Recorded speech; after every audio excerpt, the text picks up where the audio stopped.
Perkenalkan, nama saya Rahmanda Ayu Amalia Hidayah dengan NIM 2408080006.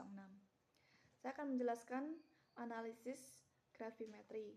Tujuan dari praktikum analisis gravimetri ini yang pertama adalah menghitung jumlah air kristal dalam perusi dan menentukan kadar besi dalam cuplikan. Metode analisis gravimetri ini merupakan teknik analisis yang didasarkan pada penimbangan suatu zat yang diendapkan dalam bentuk senyawa yang sudah stabil. Endapan terbentuk melalui reaksi antara ion dalam larutan dengan reaksi pengendap yang sesuai. Endapan ini harus dikeringkan dan ditimbang untuk mendapatkan hasil analisis yang akurat.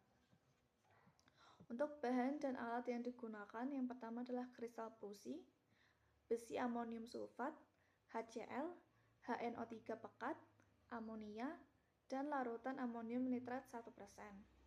Kemudian dibutuhkan juga air suling, cawan krus, timbangan analitik, oven, eksikator, gelas arloji, kertas saring, dan mafel. Untuk langkah praktikum yang pertama adalah penentuan air kristal dalam perusi. Hal pertama yang harus dilakukan adalah kristal perusi ditimbang sebanyak 0,5 gram dalam gelas arloji. Kemudian dipanaskan dalam oven pada suhu 120 derajat Celcius selama 1-2 jam hingga warnanya berubah menjadi putih. Kemudian sampel didinginkan dalam eksikator selama 30 menit, kemudian ditimbang kembali. Kemudian dilakukan pemanasan dan penimbangan dan diulangi sampai beratnya tetap. Kemudian data hasil penimbangan dicatat untuk perhitungan jumlah air kristal. Kemudian yang kedua adalah langkah kerja penentuan kadar besi sebagai besi oksida.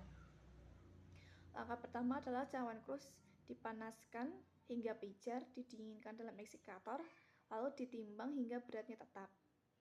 Kemudian kristal besi amonium sulfat ditimbang sekitar 0,8 gram, kemudian dilarutkan dalam 50 ml aquades dan 10 ml HCl.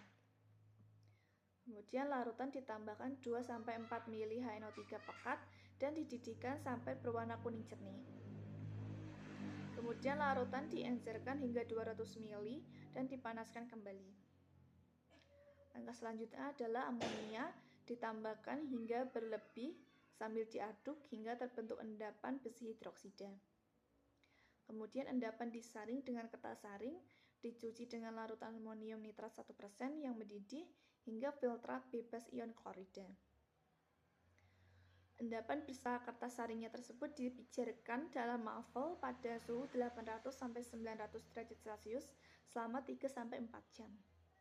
Sampel didinginkan dalam eksikator dan ditimbang hingga beratnya tetap untuk memperoleh massa Fe2O3. Untuk contoh analisis data dan perhitungannya, yaitu sebuah larutan mengandung ion sulfat yang diendapkan dalam larutan BaCl2. Setelah pengeringan, diperoleh endapan BaSO4 sebanyak 0,563 gram dari larutan 100 ml. Lalu hitung kadar ion sulfat dalam larutan tersebut. Untuk penyelesaiannya diketahui massa BaSO4 tadi 0,563 gram.